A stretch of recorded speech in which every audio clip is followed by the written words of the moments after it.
We're calling the Finance Committee meeting to order. If you would like to stay, we would love to have you. Otherwise, have a happy weekend.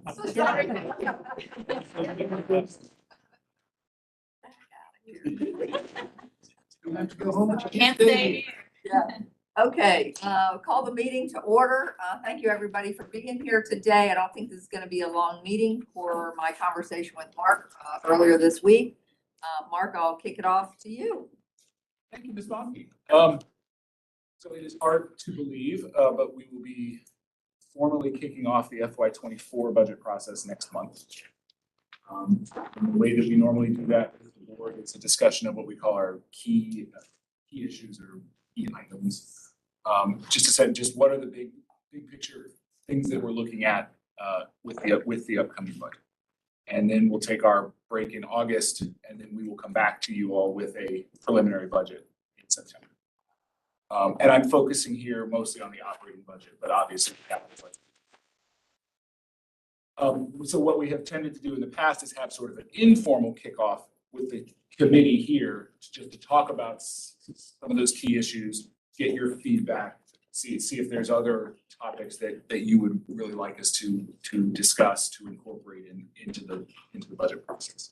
And so you know that normally I love my slides and my charts and all that. I don't have any of that today. I just wanted to have a discussion and really sort of get your feedback. I think the overarching way to think about the 24 budget, is that we are emerging out of the pandemic, but we are not entirely out of it. And the past two budgets that we have approved, during the pandemic, we have really sort of frozen a lot of things in place. We have sort of kicked the can down the road, you could say, whatever. Let's sort of keep things the way that they have been until we get to begin to see what the new world is. So I think some of the decisions that we're going to need to make this year are really, okay, do we continue to sort of stay the course, or are we ready to really sort of emerge into this new world? So we'll have a few of those that I would like to talk to you all about. So that's where I think we are. I'm conceptualizing the key issues for this upcoming budget in sort of two big groups. The first is what I would call sort of macro issues, where you as a board and we as staff don't really have control over them necessarily. It's how do we anticipate them? How do we react to them? How do we mitigate them? And so the first one that I would put into that bucket, unsurprisingly, I guess, is ridership. It looks like we are going to end this year that is ending in just a couple weeks, 22, very close actually to what our amended 22 budget was in terms of passenger revenue. Whether that is due to skill or luck, it's up to you all to decide. And certainly, we are looking at anticipating that bump in ridership come September after the holidays. And we will see how we do in fiscal 23 relative to what we have in the budget. And we almost certainly will have to amend the 23 budget. Given how the performance turns out, hopefully we'll be able to amend it.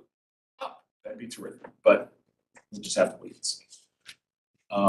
And as more people begin to come back, I hope to be able to give you all a little bit more of a drill down, a little bit more of an analytics on, are we seeing different, how have the patterns maybe across the week changed? How have the patterns in terms of what types of, are people buying more 10 rides and not as many monthlies, things like that, just to give you all a little bit more color, just in terms of how the ridership is evolving. So on that, because I think we're all going to be very anxious. How quickly is that information available to you all to kind of spit out to the board? Is Chris here? Yeah. What, some survey information? No. Ridership in September. So, could you give us like daily counts of, okay, this is what we're seeing? As we become more comfortable, for example, with, the automatic passenger counters. Right. That sort of data is available, next day, basically, right, Chris? Okay, Yeah, I mean, I can do ridership right now, next day. okay, Just total ridership. I don't have to break down by stations and things like that. but Right, total right. ridership. That would be, I think, kind of interesting to see. Obviously, it's not gonna have a drill down into the whole system, but The revenue number takes longer to reconcile. sure, That isn't- sure, I don't that have a isn't- problem with that. isn't that Okay, right. Yeah, currently in my weekly update to you, Right. there's a weekly piece, Right. but it's very, it's just total. It doesn't exactly, break down by line and stuff like that, but Chris can do some other. Okay. And I would say, this is actually something that Rich and I were talking about recently. One thing that we're watching every month, as we've seen the ridership increase and we've seen the revenue increase, you take the ratio of those and you get what's the average fare, like how much are people, and, during the height of the pandemic, that average fare went way up.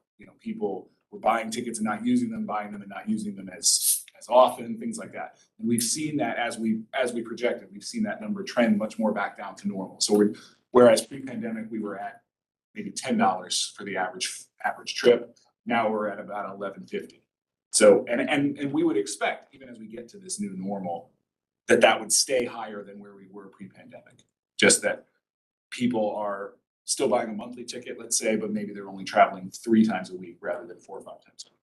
Or, and we'll talk about this here in a minute, at least as of now, we've seen more ridership recovery from Stafford and Spotsy and Fredericksburg relative to, say, Fairfax. And so if you've got, again, relatively, if you've got people taking longer trips, that's also going to drive that average fare. So again, we're just keeping a close eye on that.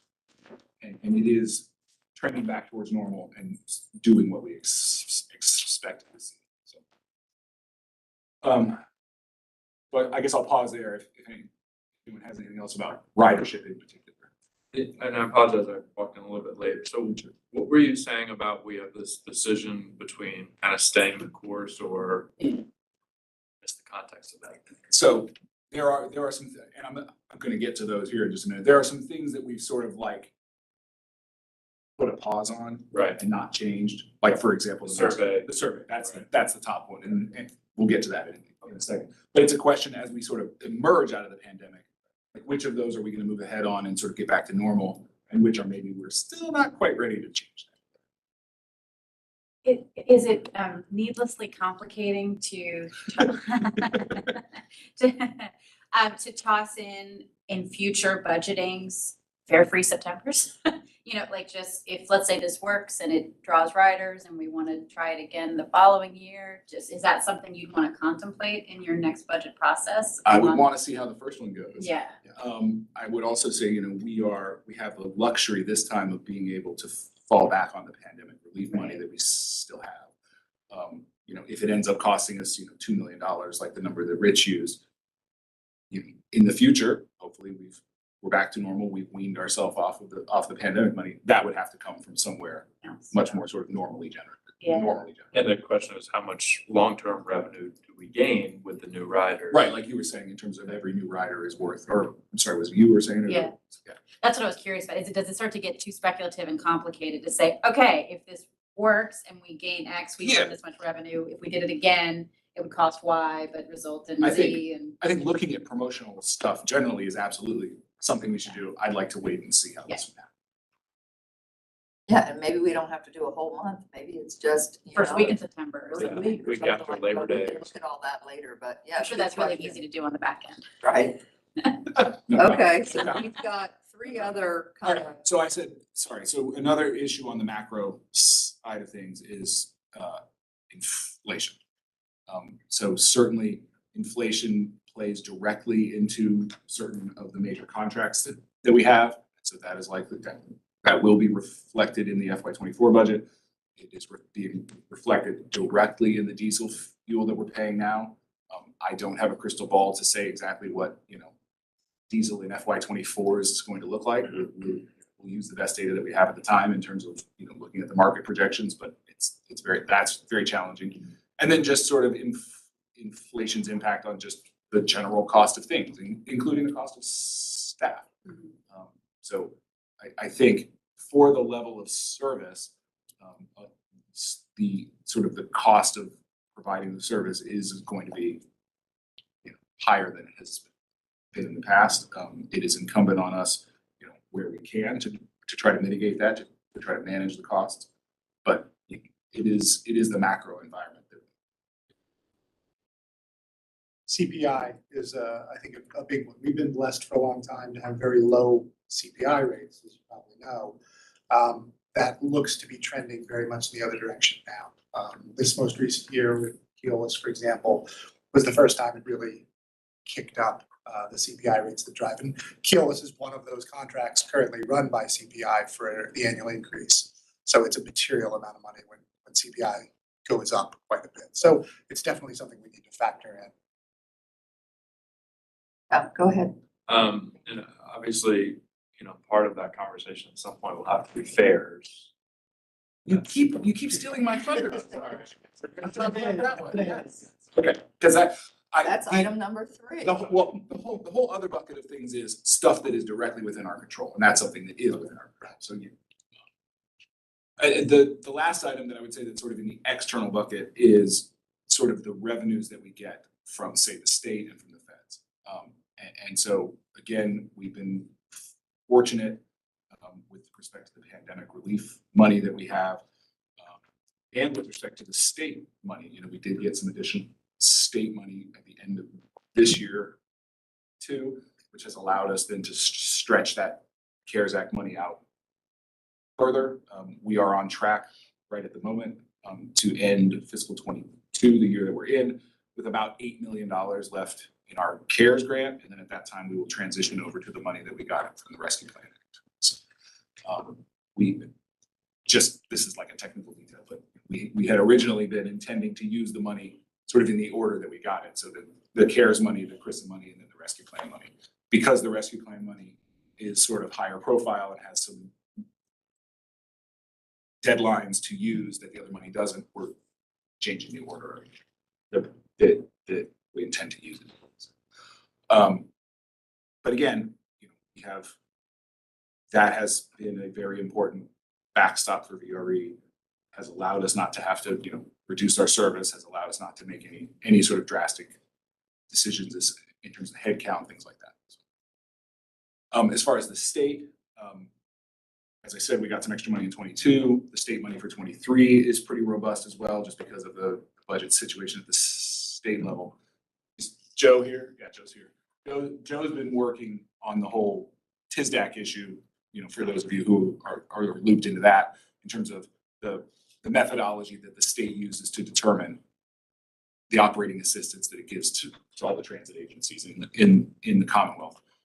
As that is looking at the moment post pandemic, they also are emerging out of the pandemic and saying, okay, we're not going to hold this now. We're going to use real data and see what the numbers come out at.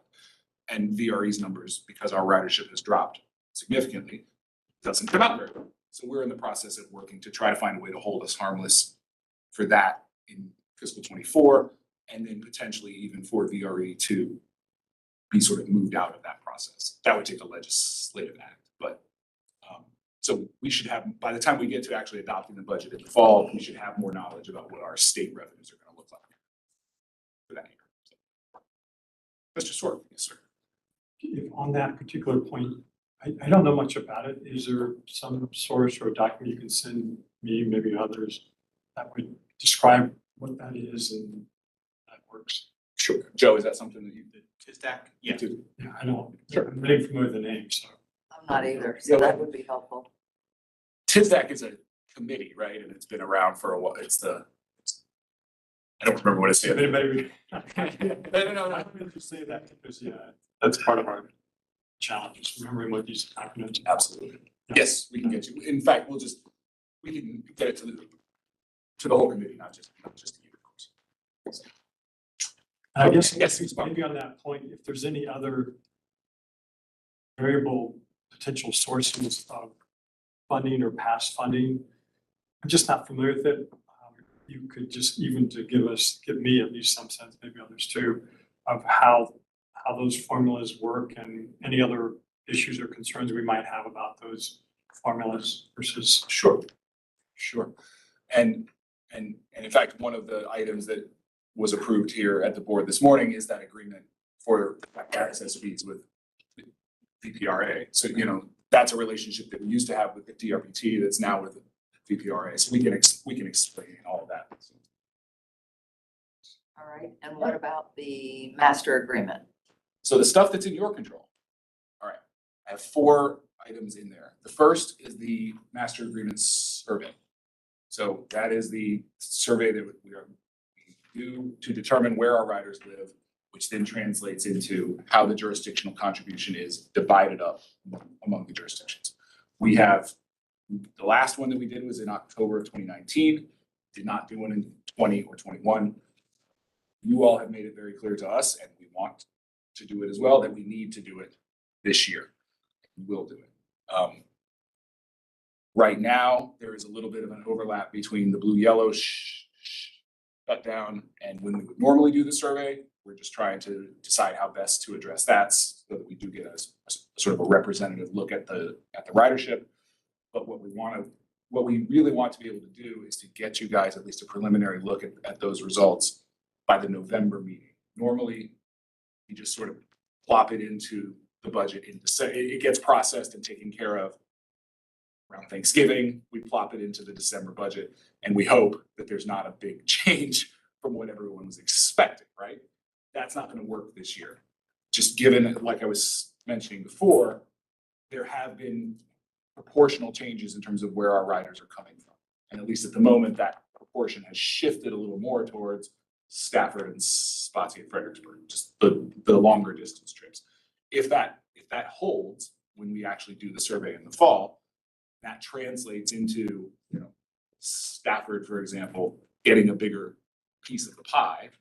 We can't just drop that on you guys and say, here's the budget to approve. We need to get that to you with some time to look at it. Sorry. Just surprise. Right. And I don't want to make too big a deal out of this, but I want to note, for the group, like things could move. Things could move non-trivially. And that would not only impact how the pie of the jurisdictional contribution gets divided, but even how many people each jurisdiction has on the board.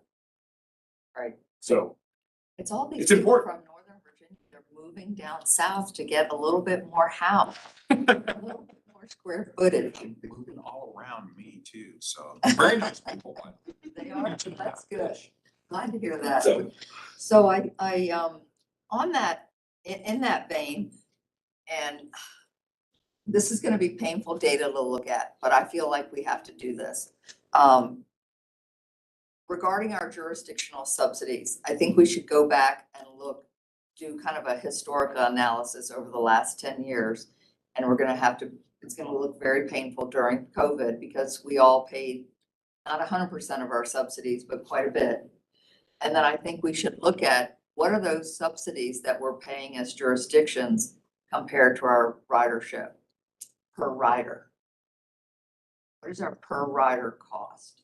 And I don't know if you all looked at that in previous years. yeah, I mean, I have not looked at that recently, no. Okay, And this is probably a good place to remind you all that it's not just, okay, you had 20% of the riders, therefore you get 20% of the subsidy. correct. It's mitigated by the average fare that your riders pay. So the folks who live in Spotsylvania who pay the highest fare because they're taking the longest trips, Spotsylvania County then pays proportionally less.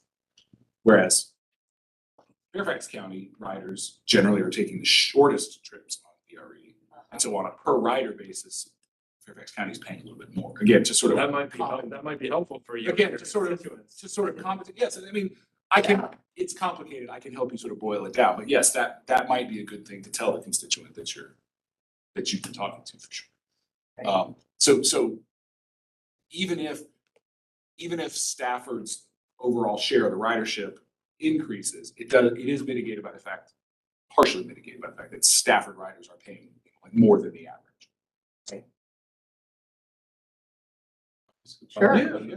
So So is that written into, what is it called, the interjurisdictional agreement? The master. It's written in the master agreement, which says exactly how the subsidy is gonna be distributed across jurisdictions. Okay. And that's up for, is that a periodic review, or is it required that we look at it every? We have, I don't think there's any requirement to look at it. I mean, it's like any, you know, multi-party agreement, you can look at it whenever you want. I mean, it was, you know, the ridership calculation, or the formula was updated back in, I guess it was 2014, I think is when we went to, there used to be a heavy population component. Population and ridership, and we've moved away from the population component, so it's more based on just ridership. But initially it was designed because, you know, the jurisdictions that have the largest populations have the greater ability to pay. And that was theory anyway, but we moved away from that to ridership. Yeah, I was gonna say, it's a difficult topic, but Sure, it's probably a discussion we should have. Yeah. Oh, And- absolutely, And we absolutely. had some discussions before the pandemic about, rather than having it be that year's results from the survey, maybe having it an average over the last 3 surveys, things like that, just to provide some stability and not have big moves from year to year. I think everyone liked that idea in concept, but there was concern just about, you know, whenever you open up the master agreement for changing something in it, there's the potential that other changes might get thrown in there as well. Yeah, and I think, Steve, correct me if I'm wrong, but any change to the master agreement would have to go to each jurisdiction's governing body Right. for approval. That's a big undertaking Very much if we so. were to do it, as opposed to just what we can control in terms of the ridership survey and when it's conducted and how it's conducted. Yeah, and the reason that I bring up the jurisdictional subsidies is just because, you know, we're looking, I mean, yesterday the Fed said this is, you know, the 35-year high of mortgage rates. And then we've got this staggering inflation right now, and people's pocketbooks are really hurting. And so when you look at setting a tax rate, it has an impact. And so, you know, we all care about that for our constituents. And so, you know, I know we're trying to manage the CRISA and the CARES Act and everything and use it intelligently. I get that, but it has to be balanced, I think, with the jurisdictional subsidies. And I think, you know, Mr. Alcorn, you were the one that brought that up in this year's budget. So I just think it's something we all need to be cognizant of. Yeah, I'm sorry. Well, I was just gonna say, and there may be something else as VRE matures and some of our stations are being used differently. You know, that might be a conversation we need to have as well, because right now it's basically subsidies based on who's getting on to the station at departure and location. And so, you know, I know, and Libby's not here, so I probably shouldn't say this, but I will. Crystal City is now very much actively using the VRE station as a destination. And it's really integrated into their transit-oriented development strategy. And more power to them. I mean, great, but that's not reflected at all in the form. Okay. So Yeah, I it's, wouldn't know that unless you shared that kind of information. So that's helpful for me. yeah. Okay. Sure. Not to throw another, like, lob something else into the mix, but I'm curious, like, when's the last time, this, just as like the newbie in the room, I'm curious, like, when's the last time it was done? How often is it done? And with that in mind, as we start to think about additional service, that's gonna also come from, like, if we add weekends or if we add later or earlier, you might see ridership grow in different areas, like the weekend growth might happen Oh. not in Pennsylvania, but you know, another in Fairfax, or the later nights might happen in other places. So I'm just thinking, if we have a time frame for when, and I know those things are much farther out than this next budget, but just kind of wanted to, if we do a change now, when do we anticipate the next round would be, and trying to, We've always done it annually, the survey. the survey, I agree, but like the potential The reopening of the master. Oh, agreement. that's only happened once or twice in the history of VRE, right? I mean, it's pretty rare. It's typically been done when a new jurisdiction joined. But other than that, it was really only when we went away from the population factor. So once, really. Yeah, really just once. So that's the only reason why I raised it. Like, if this is a really rare thing, this potential expansion of service is potentially another opportunity. And so is there a way to not reinvent the wheel so close in time together, or just throwing it out there? Yeah, I think your point about weekend service is very well taken, that's very different than what was Yeah. contemplated at the beginning. Just on the subsidy, I mean, I think it's a hard conversation, and we had kind of a hard conversation about it last year, but it's not too hard, but, and we're all, we all struggle every year with our budgets, and, right now, we're kind of, feel very good at VRE because we're sitting on this, pile of federal cash, but the reality is we have a runway in terms of how long we can continue to provide the levels of service we're providing based on ridership returning. And any decision we make in terms of the jurisdictional subsidies that's less than 100% of what's in master agreement reduces our runway as I'm really mixing metaphors here, runway for a railroad. And I always like to panic early rather than panic at the last minute, because we don't want to be in a situation where, Mark comes in and tells us that, ridership has continued to return at a relatively slow pace, and in some years' budget, we're going to have to start eliminating service, and then we're going to have real issues with our constituents. So it's just, I definitely get both sides of it. I just think we need to be very cognizant of the fact that we feel very good financially right now, but we're bleeding cash Exactly, every day. exactly. Couldn't agree with you more, and I know Mark loses a little sleep over that, and I'm sure Rich does too.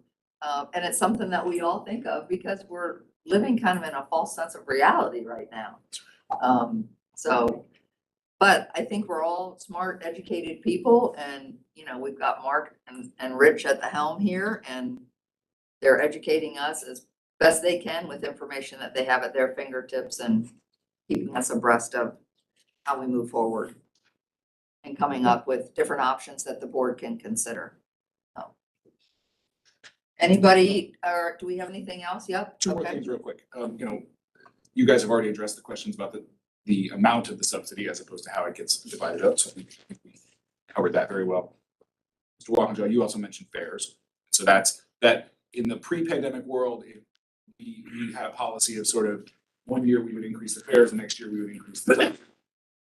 In a time of stability, I think that worked well, both for riders and for jurisdictions in terms of planning ahead. We're sort of not in that world now. As far as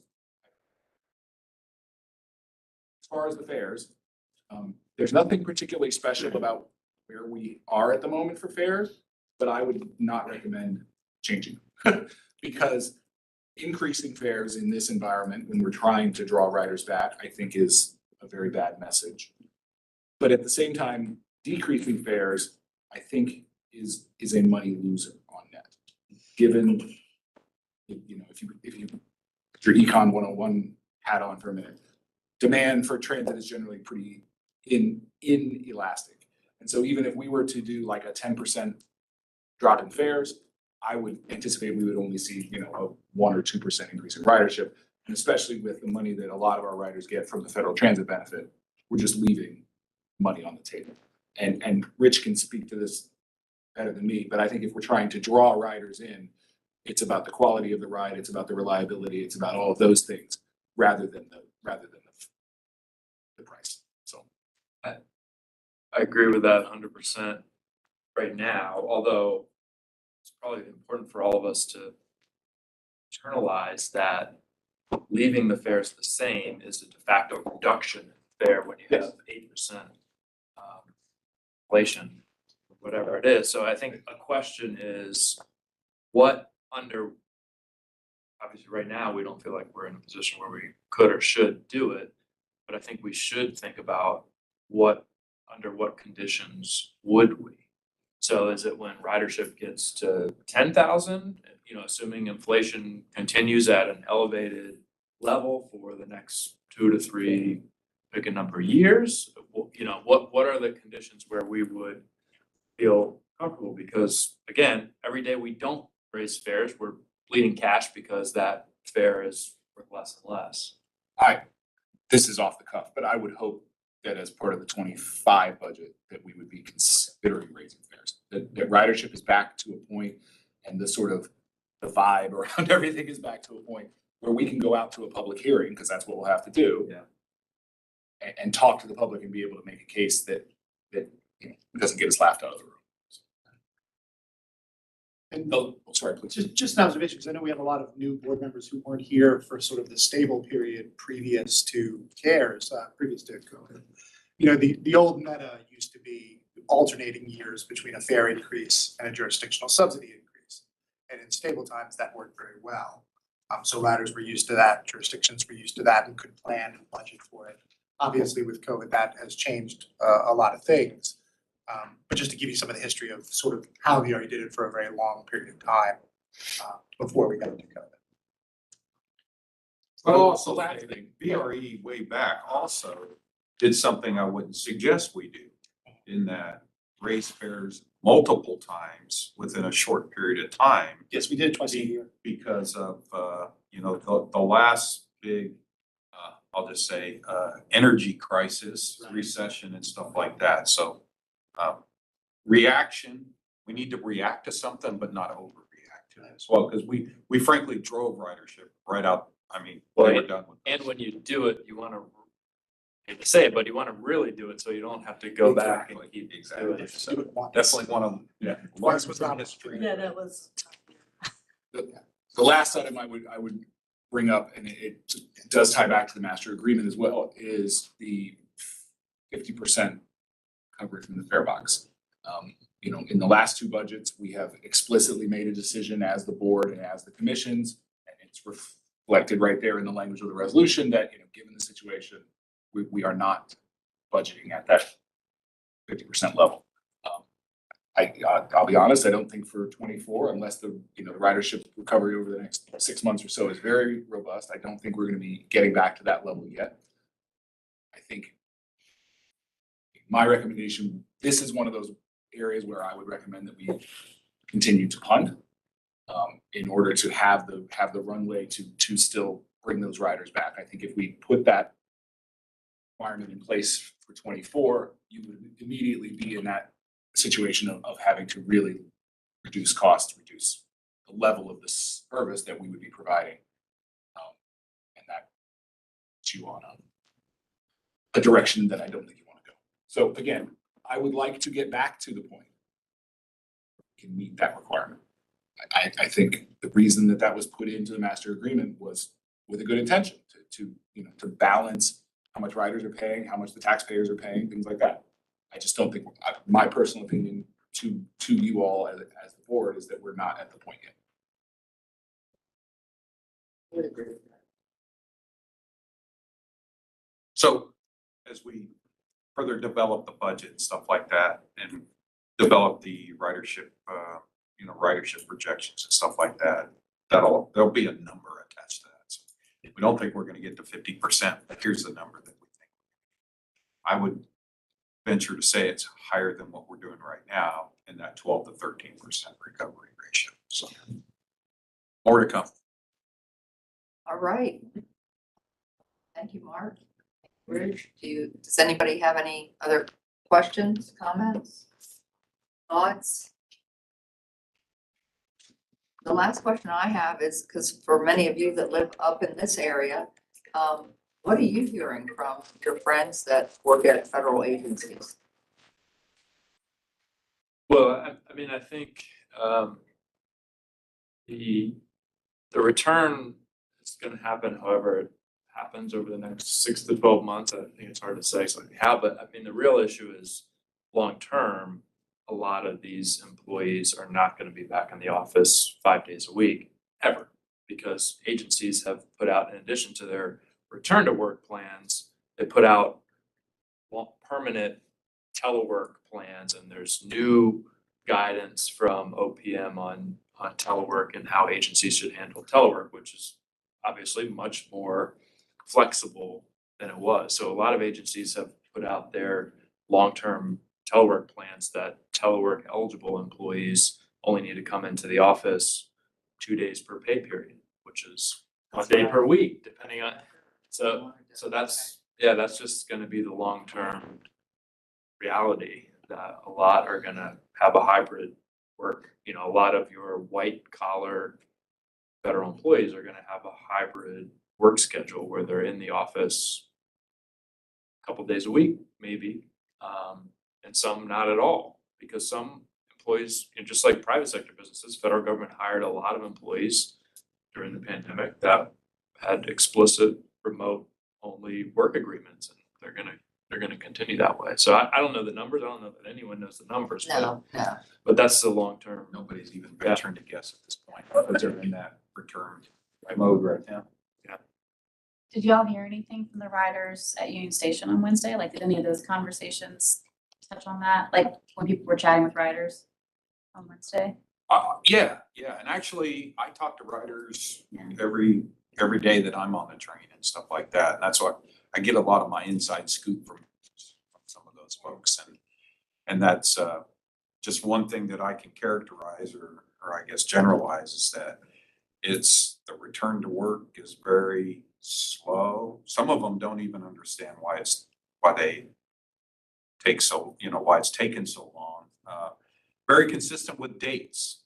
That's one thing that we're getting is that we see this little bump after June 6th, and then there's gonna be another bump after June 28th. So we're getting that very, very short-term information, but even the long-term stuff.